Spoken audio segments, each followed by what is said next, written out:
Like I was mentioning to you earlier, we are more carnivore now than ever, more than keto. And that's because are you familiar with Lyme disease? Hmm. Wisconsin is known for having terrible Lyme disease, and he didn't know what was going on. This was 12 years ago. He wasn't feeling well, and he kind of blamed it on an old football injury. And come to find out, he probably had Lyme for many, many years. And to manage his pain, looking into what causes pain, oxalates. Have you ever heard of the word oxalates? Hmm.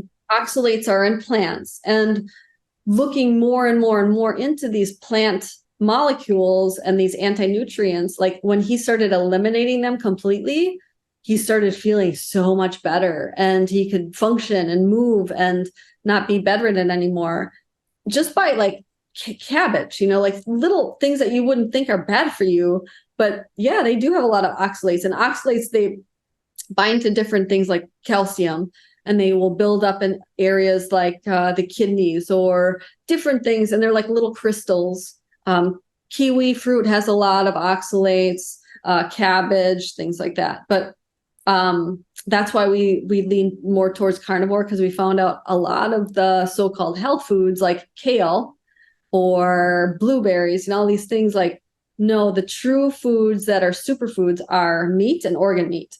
And so we just started going that route, and he felt so much better. So I just kind of followed him because I just wanted him to feel better too. Hmm.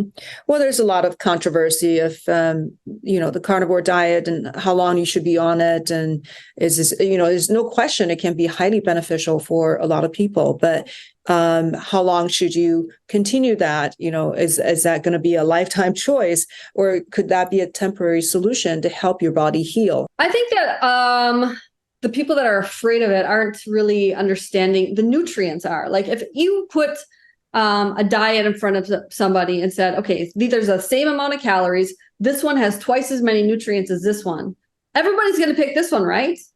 But they don't understand that this is the carnivore lifestyle. Like if I put a plate of kale in front of you or a steak in front of you, which one has more nutrients? Most people think it's the kale, and it's not true. And in our books, we describe, Craig helped me write it, that's why I say our books, the nutrients are in the steak, and the true superfoods are organ meats, but nobody wants to eat organ meats anymore. But if you look at the nutrient density out of every single category, the meat and the organ meat throws every single vegetable out into the water. People are afraid of eating meat because they think that it's so harmful for them. And in reality, that's what's building your bones. If you look at the sheath of your bones, they're made up of protein. And to reverse bone loss, the best thing to do is increase your protein intake. So that's just where I think a lot of people are just confused and being told that not the truth for sure. Well, I'm sure not all protein are equal. There are, No, all kinds of, you have to pick the right ones.